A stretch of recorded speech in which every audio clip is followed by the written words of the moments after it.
What is up, everybody? Welcome to episode 26 of Beyond the Finish Line, a trail running podcast that dives deep into the stories that transcend far beyond the distance. I am your host, Joe Harden. I am a passionate trail runner myself. Whether you're an elite, a back of the pack grinder, or somewhere in between, this is your space to learn, grow, and get inspired.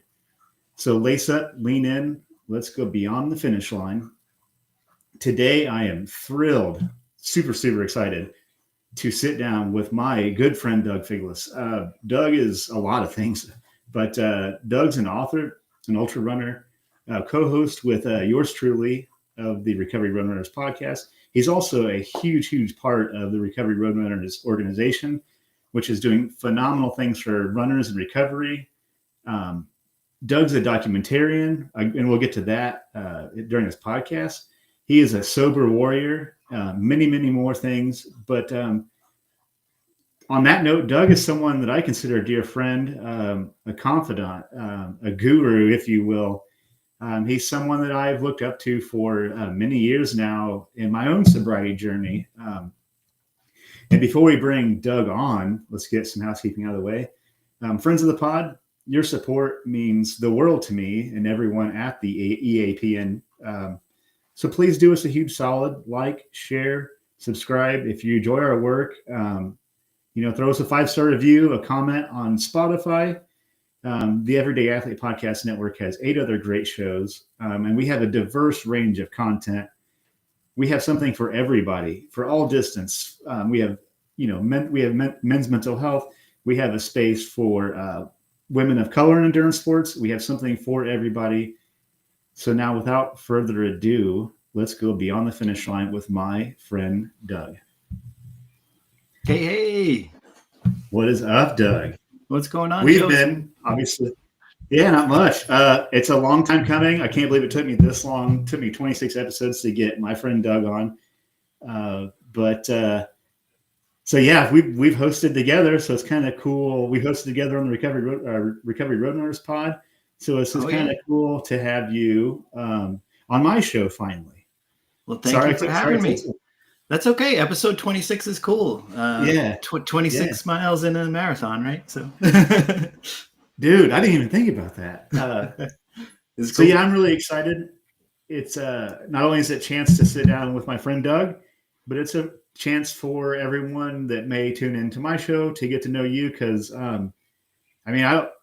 I could go on and on for days about how awesome you are, but dude, you're just you're a phenomenal human and someone that I think is very interesting. And I'm so glad that our paths crossed. I was trying to think today, actually, how we met, and I feel like it was the Tuesday. So Recovery Road Runners had a Tuesday night group, and I don't know. I think we hit it off like first meeting I went to. I think we started talking. It feels like we've been lifelong friends, and I know it's only been a few years, but maybe that just shows you like the quality of a good friendship, I guess. But oh man, yeah, that it was definitely that Tuesday Zoom meeting, and a couple of those were a little bit slim, and I think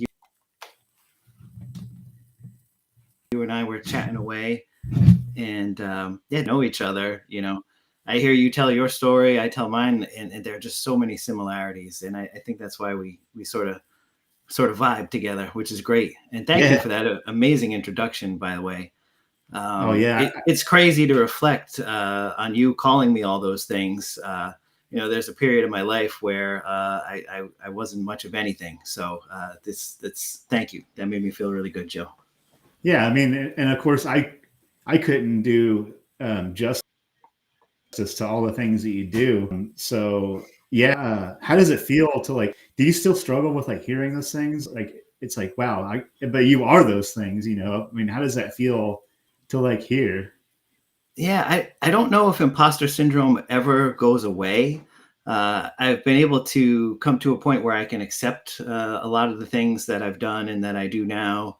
I can call myself an artist, a runner, but it wasn't always that way. The biggest area where I suffer from it now is really just in my business. And even there, I find out I'm more capable than I realize. So it's all about, controlling those thoughts in your head, those crazy thoughts. Yeah, absolutely. So anybody that might be listening, I kind of want to give you some space, Doug. Obviously I know you really well. We recently spent a long time together running Yeah. side by side, and we're definitely got to get into Rhode Island and the next silly project that we're working on. But I was wanting you to, if you could, introduce yourself. Tell us who Doug is. Sure. Yeah, my name is Doug Fingliss. Um, yeah, where do I go from there? With there's been so many periods in my life of different things that come after that. I mean, I can say now I'm a recovered alcoholic. I've been sober for over 9 years now, which is an absolutely insane thing for me to be able to say. Because there were those days in my life I couldn't go minutes without a drink. Yeah, alcoholism was a horrible thing to go through, but it was also something that helped, define periods of my life and help me grow as a human being. And if I didn't have those lows, I would have never gotten to where I am today. Yeah, I started drinking when I was a teenager, like a lot of people did. It wasn't until years later, after I got sober, going through therapy and getting into meditation, where I realized some of the reasons that went into my drinking. And some of that goes back to, and I always think it's important to talk about this, as awkward as it is, but some sexual abuse that I endured as a child from a priest, which was horrific. Something I never faced in my life, something that I couldn't talk about. And I still struggle with that, but I've come to a place where I can talk about it. Let's put it that way. And actually, you and I, Joe, we were walk running through part of Massachusetts on our way across Rhode Island, and we went by that church and that Catholic school. And I told you about my attempt to forgive that man, and that was crazy moment. So yeah, a good portion of my life I drank. I didn't know why I drank. Initially it took away all the inhibitions I had. It slowed down all of my anxiety and the crazy thoughts in my head. And I thought that alcohol gave me power. I thought I needed it to live. And it became pretty much my whole identity. I drank and I was a skateboarder. And then the alcohol sort of flipped, and it started to take from me. And that happened very early. I was always a really smart person, and I squandered a full scholarship to my first attempt at college. And I realized now it was the alcoholism that was kicking in, and my health slowly started to decline over the years. And I remember the first year after I got out of high school, I put on like 100 pounds. I beefed up to about 250 pounds. And then just continued to grow and grow. And at the end of my drinking career, the last weigh-in I did with a doctor, I was like 331 pounds. And then, they were starting to tell me I had liver problems. So I avoided doctors, that was my strategy then. Eventually all of that horribleness culminated in 2015. I had gone through a divorce a few years earlier. I was living in an apartment by myself over in Fall River, Massachusetts, and my life was miserable. I was barely holding down a job. When I would show up, I was drinking from morning until night, drinking at work, drinking while I was driving. It didn't matter. I just needed it. Passing out on the floor, waking up with a pile of throw up next to me, and for a period too, that last year, got into some pain pills, the oxycodones, and that's a slippery slope, man. And didn't want to live anymore. So Thanksgiving weekend in 2015, I got a bunch of pills and a bunch of vodka, and I tried to take my own life. And something happened where I ended up calling 911 and got brought into the hospital. At that point in my life, I was so huge I had been having problems putting like my shoes on. I had a condition called ascites where my body was filling up with fluid and I was swollen just everywhere. It was painful to bend my knees. Fluid had gotten into my lungs. Like I couldn't catch my breath just sitting or standing still. And in the ambulance, they had to have me like propped up. They couldn't lay me all the way down. And I was a little bit of a spectacle in the emergency room. The ER doctor, I remember, was pointing out spider veins that were on my shoulders and these marks on my stomach that I had always thought were stretch marks from being fat. They were actually liver marks. And I did the whole thing in the hospital at that point. Went through the DTs. They had me on a lot of IV Ativan, and my whole life, had just crashed around me. I didn't know what to do. I didn't know how to stop. And I moved back in with my parents at 37 or 38 years old. I was on an oxygen machine when I first was at their house, and was just completely lost, Joe. Just completely lost. Like, how did I get here? How did my life get here? And I was really afraid, and that fear kept me sober for a little while. And it was a few months I got off that oxygen machine. I wasn't drinking and I was eating a little better, so I had lost a little bit of weight. And eventually, I had begged to keep the job that I had as well, which I still work at today a lot more successfully, along with my business. So there was this one day. My parents had been the ones who were driving me to and from work, and they started to trust me a little bit again. And my mom let me take her car and ended up at the liquor store again. And it set forth a week of craziness.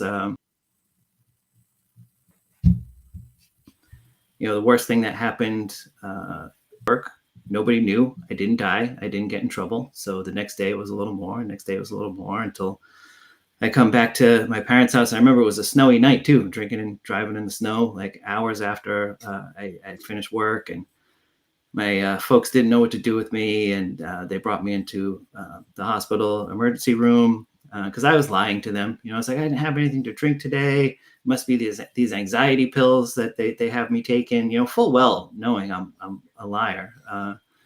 They did a blood alcohol test on me in the emergency room. And this was my moment of clarity, me arguing with an ER doctor that they must have done something wrong because I didn't have anything to drink that day.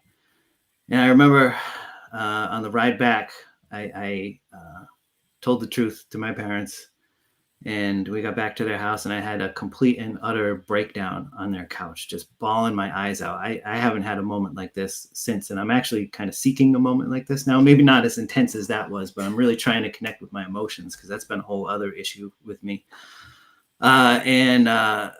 Just I don't want to do this anymore, but I don't know what to do. I don't know how to stop. And I had been very inauthentically seeing a therapist, lying to that therapist. And my parents spoke to that therapist who was like, well, I've been telling him he needs to get into Alcoholics Anonymous. And of course, I didn't share that with anybody. And the next day or a couple days later, I went into my first meeting. And that's something that worked for me. There are a lot of different paths to sobriety. I'm not gonna knock any of them. There are some people who really like AA, and there's some people who don't. It worked for me at that time. I embraced that program. I found myself a sponsor fairly quickly, and I started to work those 12 steps. And that's truly when my life started to change. I remember getting to my fifth step, which is where you share your story with another human being. And I very purposely did it with a Catholic priest. And I took Catholic confession, which is not something, listen, I'm not a religious person for many obvious reasons, but it seemed like the right thing to do at the time.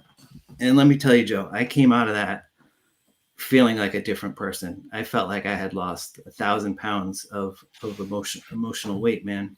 And I get a little choked up talking about it now. It was a moment. And I've never looked back since then. And I kept doing those steps with my sponsor. and just started to live an entirely different life.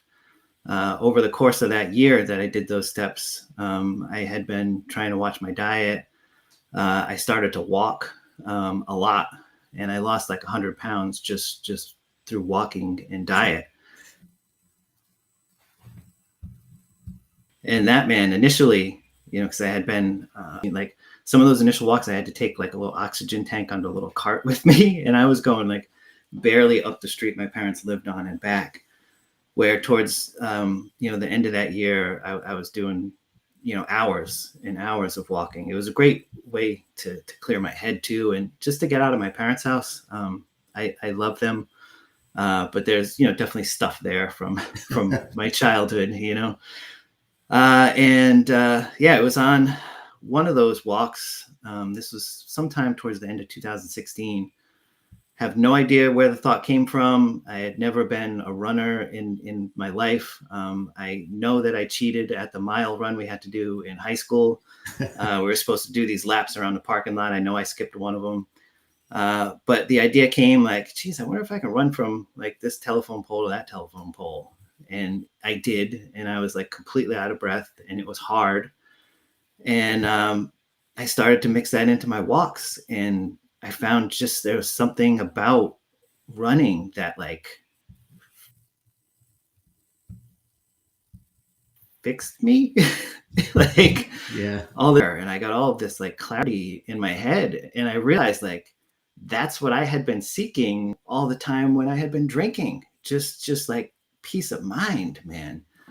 And I now I've been chasing that ever since, which has been its own fun journey over these years between injuries and surgeries and putting weight back on and taking it off and yada yada yada. So it's been awesome, man. It's been awesome.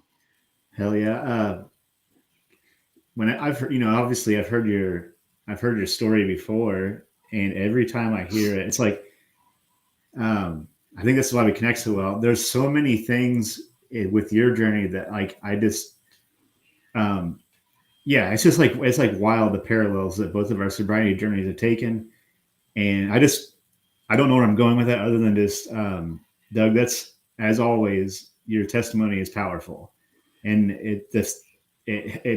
if anything, it hits harder every time I hear it. Like something that you say hits different each time I've heard your sobriety story, whether it be in like a meeting or while we were running or today. So 9 years, dude. I know. So yeah, I'm just like, so that just happened too. So I just want to say congrats. I know I said that, in a private message before, but congrats. 9 years is huge. Thank you. Yeah. And that's a huge deal. It's a huge deal. Let me show this off. You made me this wonderful token, if anyone can see it. Yeah. Yeah, it's so cool. I was really stoked and really proud to make that for you, man. And shout out to Recovery Roadrunners too. That's what connected us, and that's a big deal. So we'll be bringing that podcast back sometime in May. Heck yeah. I can't wait. That podcast is, if anything, that podcast has become my meeting. I don't hit the meetings as much as I used to. I need to, but that podcast has certainly satisfied that like itch, like to kind of get to a meeting. So it'd be cool to revive that. Yeah. We're definitely going to. And similarly here, like I don't get to anywhere near as many meetings as I used to.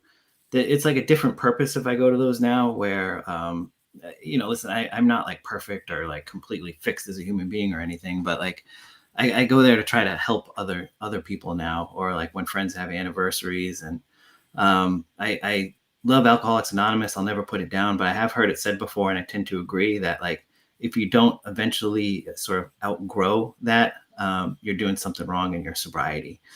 And for me, that's like making sure I spread the message and finding other ways to help, not just other alcoholics, but just help others. That's like just the strong message I'm trying to go with. And I haven't quite figured out the best way to do that, but I try. Man. Yeah, same here. I feel like it's not an obligation as much as it's like a calling now where I feel like I need to like kind of pick, like same as you. I'm not fixed by any means. Like Yeah. I've said this, I've written this, I've chanted it in my head, but sobriety is an ultra marathon. It's not a sprint. I've had bad days as recent as this week where I was just like, dude, that's not who you are. Like you need to like, it's time to hone this in. So like you said, I'm not fixed. I'm always working on myself, but I like to kind of like, now it's like kind of like a pay it forward mission versus like, going to a meeting and like going through the steps, like, I've done, but, so yeah, absolutely. So something that you touched on in your testimony is running. Cause I think we had to talk running. Me and Doug, if we're talking, we can't not talk running. So, I was hoping that you could do us a huge favor and run us through your running journey. Cause we've got some big goals. You've got some big goals that you've crushed already. We got some lofty goals coming up too, but we'll touch on that later. But if you could, Doug, just give us a rundown of like your running journey, because to me it's inspiring, and I know this will connect with somebody. So let's run through Doug's now ultra running journey, man. That's what we can call it that now. How cool is that? Yeah. I never thought I'd land there. I didn't even know that was a thing, really. But yeah, I was totally green when I started running. Like I didn't have any friends who ran. And so much of my early running journey has just been me in my own head. So like a typical alcoholic, that first year, I started running towards the end of 2016. I think I ran my first mile in like December or something like that. And just fell in love with it. And it was like, well, I guess I should sign up for something and just see what this is. So I signed up for a 5K, which just seemed like the biggest goal in the world at the time. It was like, I've never run 3 miles. That's so far. And I did my first 5K, I believe it was in April 2017. It was the Newport Night Run in Newport, Rhode Island. And oh my God, I fell in love with runs. Like just the atmosphere at the start of and it's different at every run, but like, just all the people. And like, I had like a little level of anxiety, like, can I do this? I've never done this before. And then got it in my head, well, there's gotta be more, right? Like more is better. So I remember I skipped a 10K and I signed up for a 10 miler, the Newport 10 miler in Newport, Rhode Island. And it was like, wow, 10 miles. That's like, nobody runs that far. That's crazy. And I successfully did that. And then it's like, well, I've heard about these marathon things. Like, I guess I should sign up for a marathon. I don't even know if I realized that half marathons were like a thing at that time. So I signed up, and this is funny. Now that I'm saying this back, they're all in Newport. I signed up for the Newport Marathon in Newport, Rhode Island, cool. Which was in October 2017. And I went and I successfully did that. And like I said, I knew nothing about running. I went like all my training, I didn't hydrate. I wasn't taking gels. I didn't know anything about nutrition. I was just eating the way that I normally ate. And I went and did that one, and I didn't take a sip of water or Gatorade or electrolytes or wow. anything until around mile 22 when I hit a wall, like hugely. No gels. I think I might've had like a little breakfast that morning, and then like I tanked down some Gatorades at one of the aid stations, and it was like a crawl to that finish line. But I just walked a little bit and then walked and jogged. And I got to the end, and I tell people about this experience, and this is why I think continuously working on yourself is so important. Like I got to that finish line, and all these people I had spoken to told me like, you're going to be so proud of yourself. It's such an emotional experience. And I felt nothing, Joe. I felt disappointed in myself that I couldn't run the whole thing, that I had to stop, that I had hit a wall. I had wanted to go in, and I had it in my head that I could run under 4 hours. And like, I kept a pace where I might've been able to do that until I hit the wall, And I think, I don't know if I realized it right then, but not too long after, or maybe talking with my sponsor, I realized like, holy crap, there's like a lot more work that I need to do on myself, and that led me down a whole other road of finding my therapist, who you met. We went and did a Yeah. sound meditation with Linda. Yeah, that was awesome. Listeners, I got to introduce Joe to sound meditation with gongs and crystal bowls, and I love anyone who comes to visit me. I have to take them there. Dude, I mean, I think I was honest with you afterwards, but Yeah, I don't mean to step on where we're going with the conversation, but no, go with it. I had like, obviously I had reservations like in the car on the way there. And just like, this, to me, this doesn't sound like, it's just like crystals or something like that. And, now I feel bad for thinking that way, but as soon as we like pull up in the driveway, it's like, you know what? Every time I feel I have like a reservation about like a preconceived way I think something's going to go, I'm always wrong. So like when me and you park the car and like we're walking to the door, it's like, I'm going to erase all my thoughts about how I think this is going to go. I'm just going to be an open slate. Man, that sound meditation did something to me. Like, it was wild. Yeah.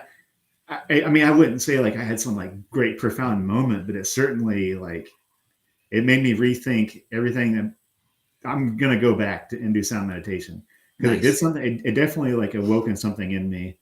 And, like I said, it was like a wild journey I reached like a point, I think I told you this, like on a run, but I reached like a point where I was like, I couldn't tell if I was like asleep or awake. And I had like a wave of like panic, but like this, like almost like a weight lifted off my chest. Like the next moment, it was wild. So yeah. I just want to say that to anybody listening, like give it a go and just like forget what you think it might be and just let it do what it's going to do. Like, I don't know how better to say that, but I'm glad I like went in with like an open mind because it really did something for me. So. Yeah. No, I love it. Like I'm big into meditation of all kinds now, like quiet, silent meditation, guided meditations, but sound meditations were the first ones that worked for me because they just did something to quiet my head. There was something else to concentrate on other than my own thoughts. Yeah. And actually you just reminded me, like right around this whole time in 2017, I had met a friend of mine, Pete, who unfortunately I don't see anymore. And actually, he lives really close to me, like a few streets over. But he and his wife had some children, and just they're in different phases of their life. But he's the one who introduced me to sound meditation. They had moved out here from California, and he had all of the stuff. And he was in between jobs, and I helped him early on carry all of his stuff. And he was just putting on sound meditations at some local places. So, I have to thank him. Thanks, Pete, for introducing me to sound meditation, because that was definitely a life-changing thing for me. My thought thread there was, I got into working on myself, and I found like a really good therapist. And she was someone I had known from my drinking days. I had owned a business a while ago, just sort of a local IT business for small businesses and consumers. And I had done some work at her house, and I had been in that barn, and I had no concept of what was going on there. I used to drink during work all the time then too. And I ran into her somewhere and got to talking to her, and I had been into those other sound meditations, and we talked, and she's a licensed mental health counselor. And I said, could we maybe start talking and do some sound meditation too? So that's what we do now. We'll chat for, 40, 45 minutes, set an intention, and then do a sound meditation. And it's been life-changing. I just scheduled with her for next Friday because it's been a wild couple of months here for me too, Joe. I've had a lot of days lately where I feel like I haven't stopped at all, and I'm go, do. And at the end of the day, I'm just like, what did I accomplish? Like, what did I even get done today? Today was one of those days. I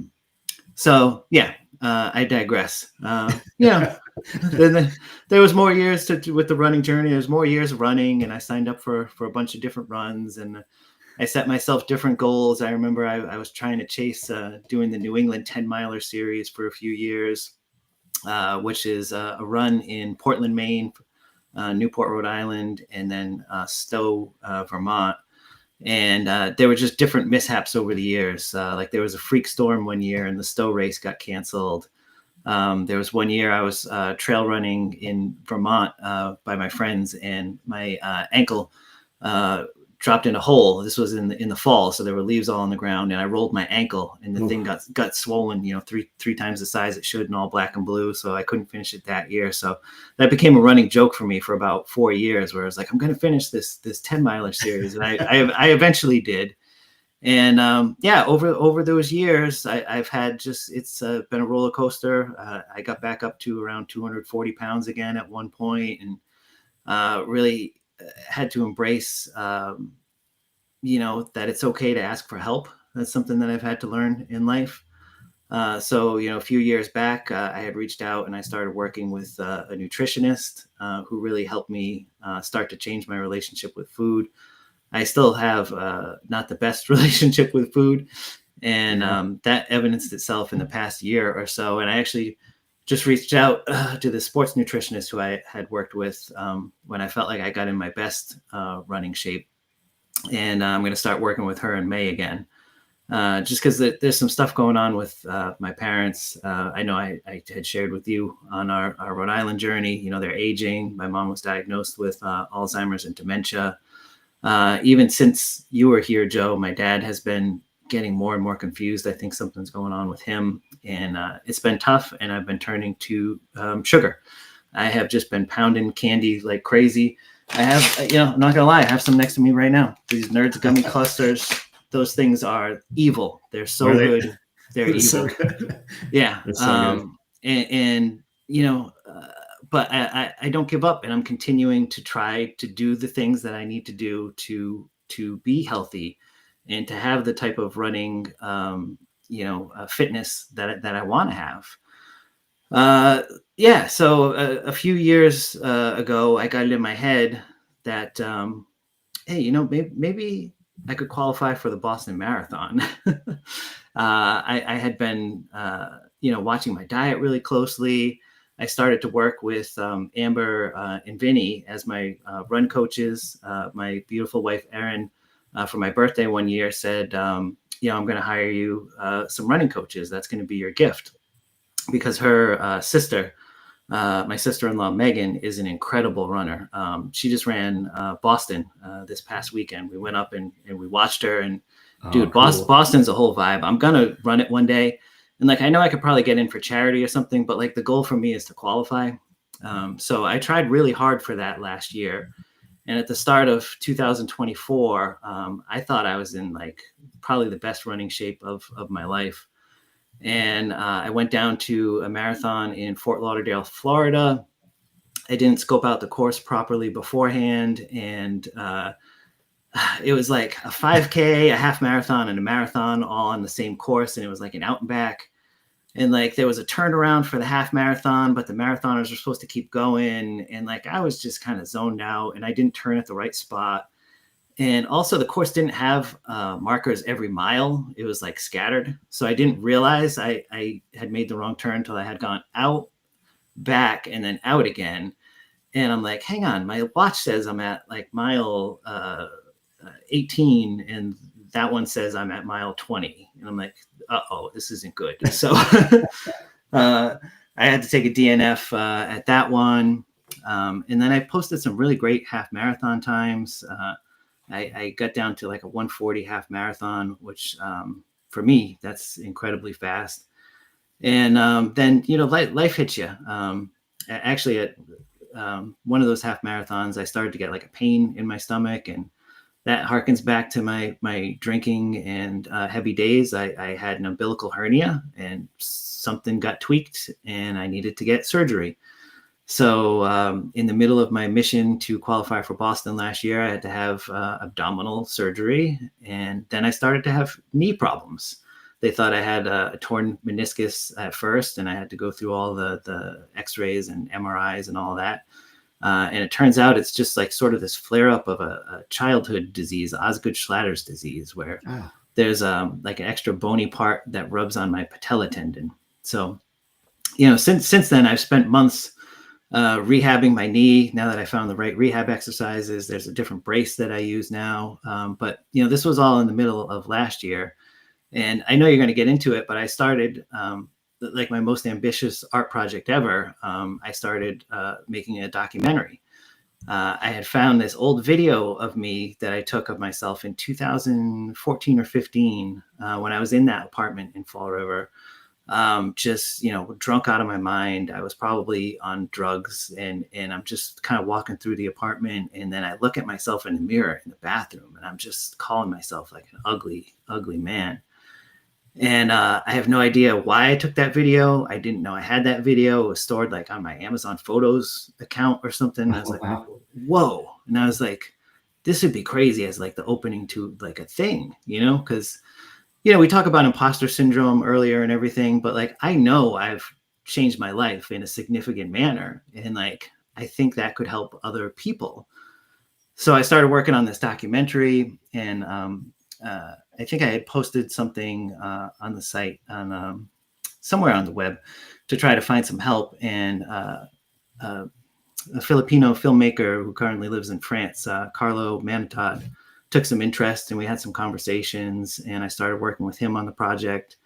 And he brought his editor in, Mikey De La Cruz, and we just did the whole thing. I recorded some footage myself. And the whole setup was for me to qualify for Boston at the Atlantic City Marathon in October last year. And mind you, like I said, middle of last year, I had to have a surgery. I was starting to have knee problems, and like I kind of knew it wasn't going to happen. But all of this was part of the filming journey. And they came out to the States. They came with me to New Jersey, and we filmed there. And they came back to Rhode Island with me and did some more. And I almost think it works out better that I didn't qualify. It's kind of cool in hindsight. But I sort of look at some of that and I go, geez, I'm not in my best shape there. And like, but it's real. It's a piece that exists from like just how things went last year, And they're finishing that up now. They're doing the sound editing, and actually they told me it should be done by the end of this weekend. Oh, and nice. I'm pretty excited about that.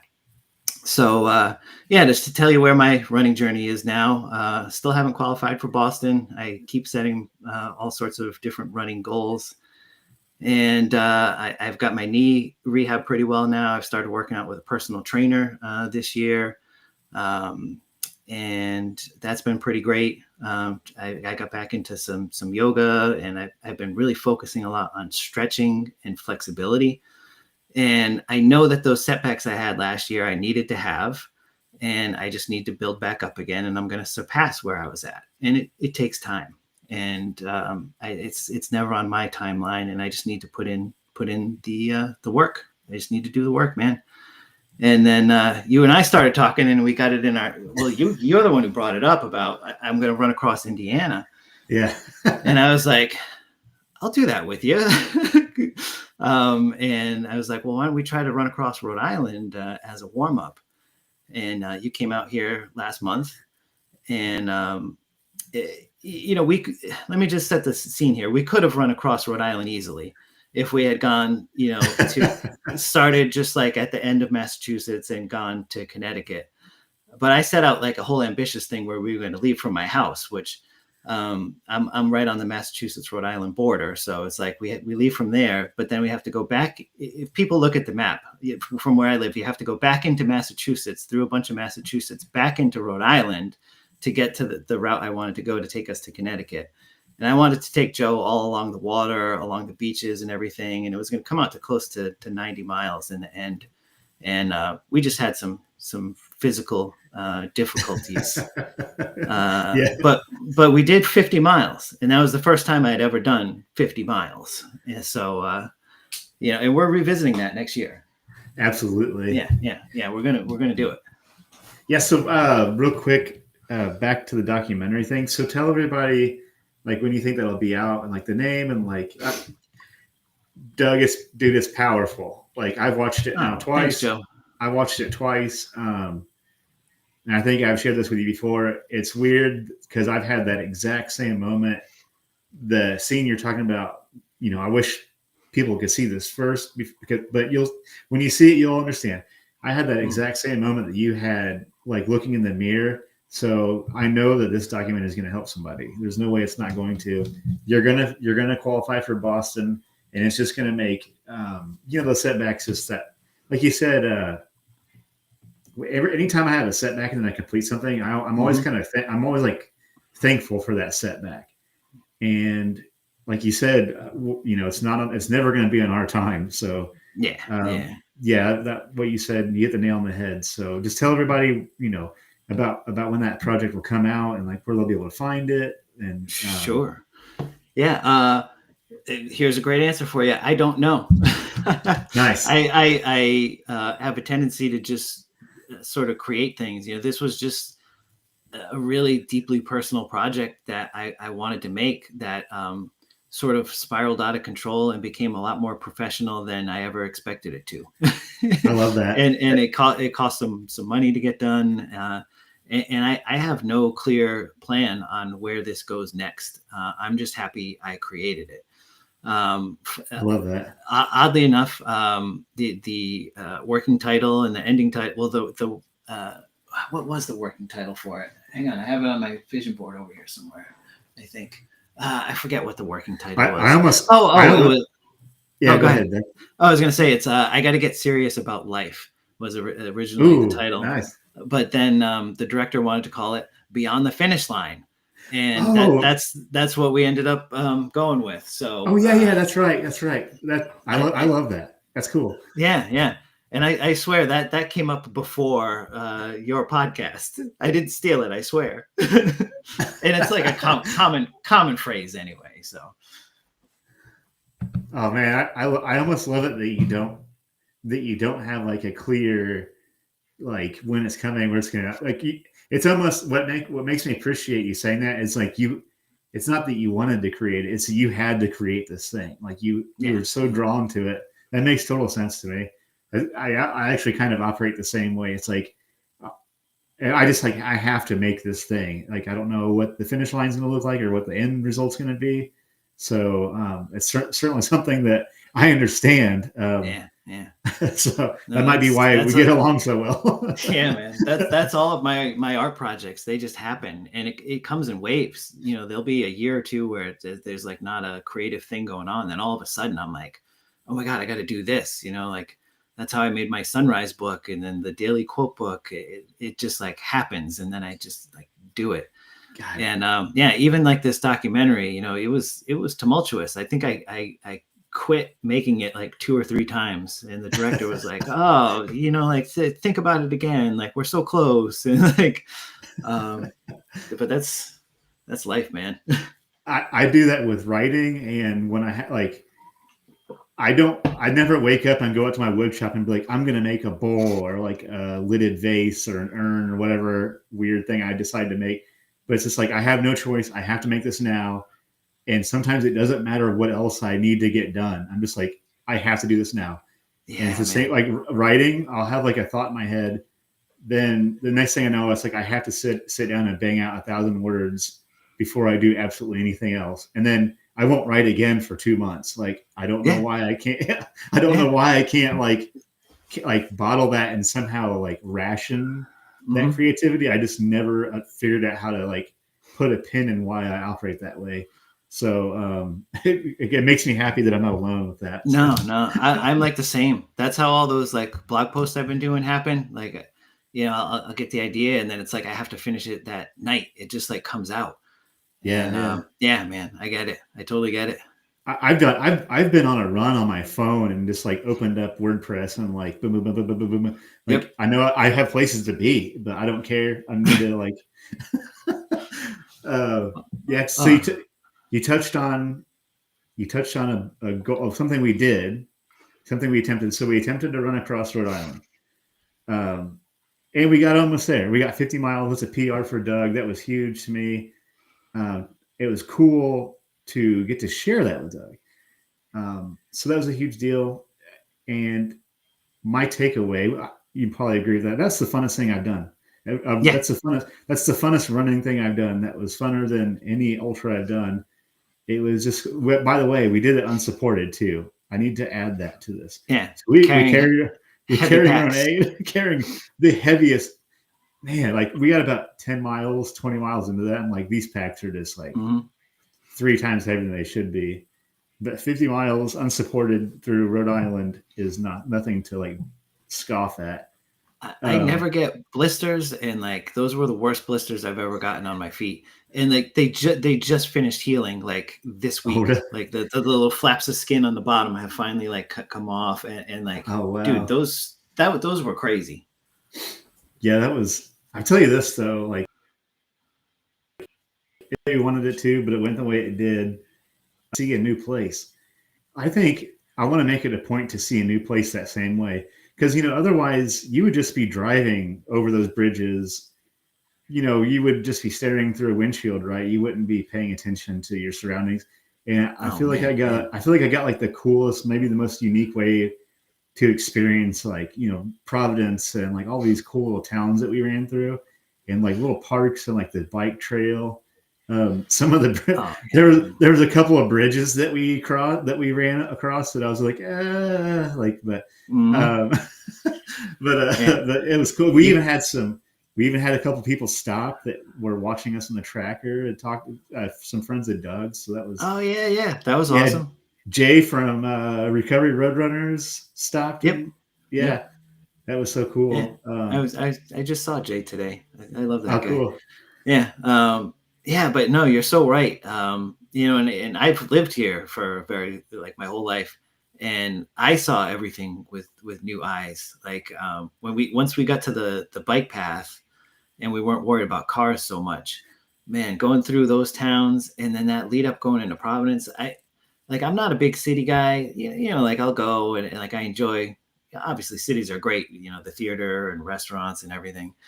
But like the view when we hit that bike path coming up with the river on the side and the city lit up, and we had there's so many bridges you have to go over on Rhode Island. We had to go over that bridge to get into Providence. Yeah. Dude, my mind was like blown. I was like, it was an experience, man. And we were just chatting the whole time. And it was the first time we met in real life, which it was fantastic. Man, I can't wait until we do Indiana. You got me. My running schedule now, man. Like I'm this week was recovery from I did the spring Newport Marathon this past weekend. So, but now you have me doing back-to-back long runs and like back-to-back long runs, because we're gonna have to string together like some crazy days, man. Yeah. I really gotta dial it up some. I'm trying to get over an influx of things happening, but I have a 100-miler coming up next month, and then I'm going to start getting used to some road mile. I'm going to train pack more too. Man, I did not train with a pack nearly enough for Rhode Island. So I anticipate we'll get, so I guess to share that, me and Doug also plan on running across Indiana. We're going to try to take a few days to get this one done though. So we're going to try that in August, and same thing. Doug is using this as a mode to raise money for Recovery Roadrunners. And this is a group, like I had mentioned in the introduction. It's a group that means the world to me and Doug. They're a nonprofit organization. They help runners in recovery. They do race entry, shoes. They're funding a run club now in San Luis Obispo. Oh, yeah, the Kids Run Club. The Kids Run Club. Yeah, it's so cool. And Amber is the founder of that, and Doug's a big part of vice president now. And it's just an organization that's meant a lot to me, and it's what brought me and Doug together. So that's kind of what we're going to do with this run across Indiana. And our plan is to start somewhere north of Terre Haute. I can't remember the name of the town. And I really, really, if I can make this route work, in the run in Fort Recovery, Ohio. To me, it seems like some kind of divine sign that this route would end in Fort Recovery, Ohio, and we're wanting to do it for Recovery. And I'm trying to get us some crew too, Doug, so we don't have to carry so much. Oh man, that was respect. Yeah, and I overpacked too. Like we didn't need to bring anywhere near that much.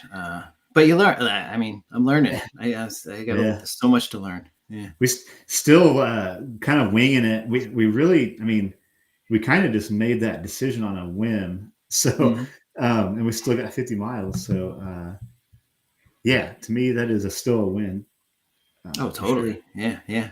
So, if you give everybody kind of like your take, like tell everybody about Recovery Roadrunners too. Maybe give them like a rundown of like what the future is and all that too. I've Sure. had Sure.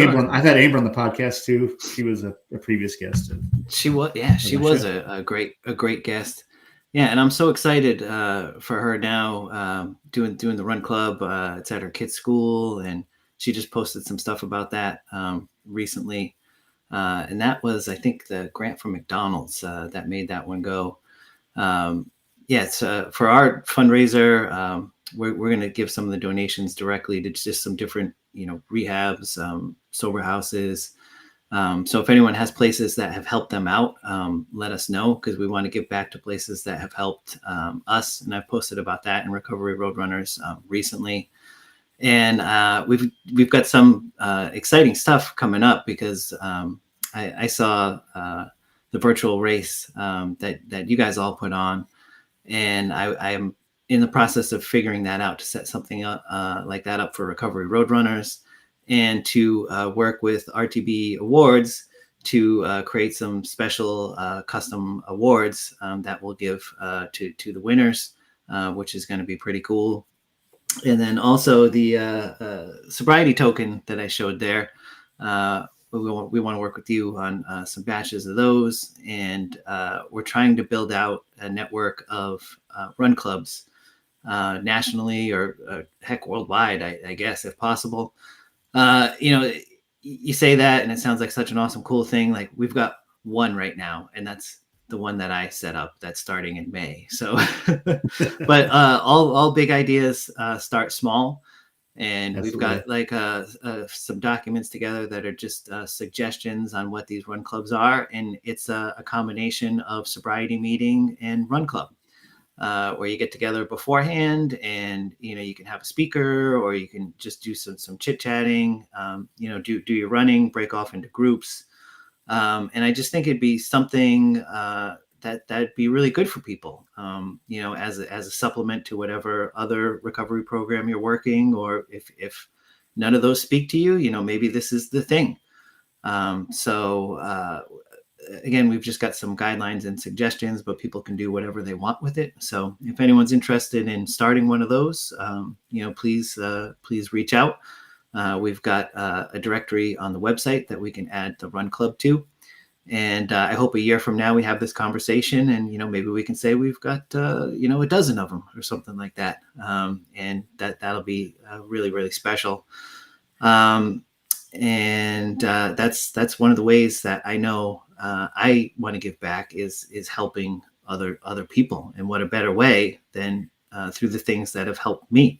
Sobriety and running, they go hand in hand for me. I don't think I could have one without the other right now. So yeah, that's where we're at with all that. Heck yeah. So over the weekend you ran a marathon before. Yeah. So before that, so what do you have coming up? Tell everybody what you have coming up too. I know you have something outside of Indiana. You have a pretty cool timed event coming up. Oh yeah. All sorts of fun. Like, and let me tell you, I have settled into just having so much fun with running this year. I've been working really hard to separate myself from expectations. Like, I still have goals going into things, and I really executed that successfully at the Spring Newport Marathon. I went in with a strategy goal instead of a time goal, because I know I can run a heck of a lot faster than I did. But I just went out at a pace that I was like, whatever. And I wanted to try to run a negative split. And I did. And the race felt totally different than any other marathon I've ever run, because I always start out way too strong and I bomb out by like mile 15, 16. And then like, if you look, you'll see I start out like, 740 pace. And then you look at mile like 16 and it's like 10:30, 11, 12, and this one I was like pretty consistent throughout. And I ran a 2:16 first half and a 2:13 second half. And I had a lot more in the tank, And this just goes to like the progression of things. Like I ran this one faster than that first marathon I did, and this one was like a jog for me. It was awesome. I freaking love running. And yeah, so other things coming up. I have all other kinds of competing priorities. I've got some 5Ks planned for this year, and I'm really confident that I'll be able to break a 20-minute 5K this year. I came close last year, and I'm building up and doing the speed work to get back there. I've got 50K, the Watuppa trail races coming up on, I believe it's May 10th or 11th. And that's a great local trail race pretty close to my house. It's a 10K loop you do 5 times. I entered it last year around when I was starting to have some of the umbilical hernia problems, and I had just run a marathon the week before. So I took a DNF at 30K. So I'm finishing it this year. I've got the Rhode Island half marathon coming up. This is a new one. I just signed up for the Philadelphia Marathon in November, and that one I'm going to push myself at. I talked to my sister-in-law, Megan, when we were up in Boston, and she's going to run that one too. So this will be the first race that I get to do with her, which I'm not going to be able to keep up with her, but it's going to be really cool. And yeah, you and I are running across Indiana, and oh yeah, I was able to successfully get into the Anchor Down Ultra, which is another local ultra marathon here. It'll be my first 24-hour event.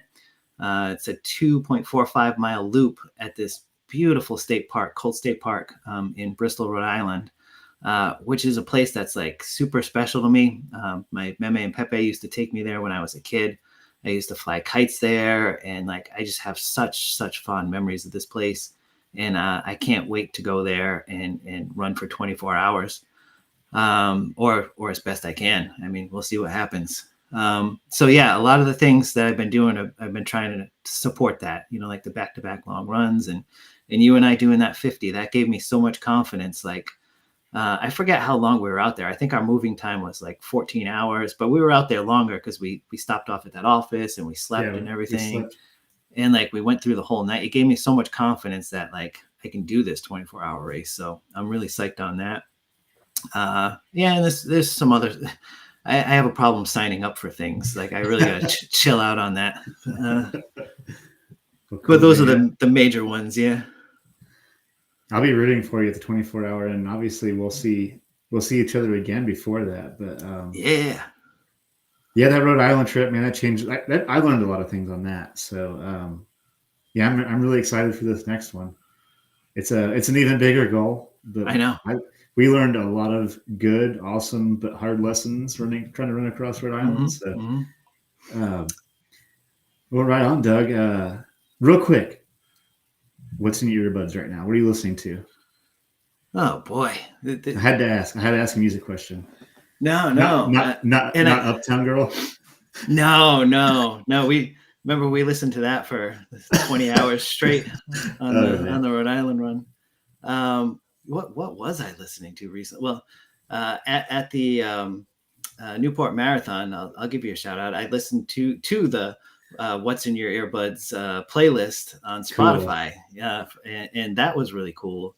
And there was some Spanish song that came on there. I was around mile 9, and this was the first time I've had a real emotional experience when I was running. But I was going at a nice pace, and we're down by the ocean, and I felt tears coming up, man. I wish I would have let them come out.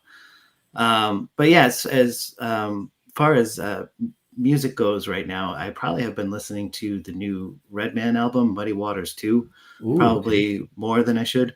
It's a great album. I'll add some songs to that. Yeah, man. And I'm stuck in the 90s, perpetually, as far as music goes. Yeah, I do listen to some new stuff. There's a great album, LSD. It's this guy Labyrinth, the musician Sia and Diplo. They came out with this album a number of years ago, and my wife and I listen to that all the time. That's our traveling music. That's a special album. We've been listening to that a lot lately. And yeah, probably those are the ones that come to mind. Cool.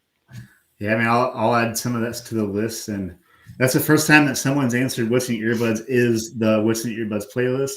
So that makes me really happy. I was excited. It's over 24 hours now because the joke I made was I'm going to listen to that during the Anchor Down Ultra, and now I can. Now we're there. Yeah. Well, cool, Doug. Man, I never don't enjoy our talks, and it's been awesome having you on. Finally on my podcast. We're gonna have to do another podcast after Indiana. So let's make that. Let's get that on the books. We'll recap Indiana. But man, it's been an honor getting to know you. It's an honor to call you my friend. And I can't wait till we get to meet up again over on this side of the country, kind of middle of the country. So I'm looking forward to sharing more miles with you and getting the Triple R podcast going back up. I always love our talks, man. And thank you so much for coming on, Doug. And thank you so much, everybody, for listening. Like I said, we can't do this without you. So, share the pod, give us a 5-star. It makes this possible, and check out Doug. You won't regret giving him a follow. He's someone I look up to a lot in my own running and spiritual and sobriety journey. So thank you again, Doug, for coming on. Likewise, Joe, the respect is mutual, man. Absolutely. And I can't wait to go beyond the finish line.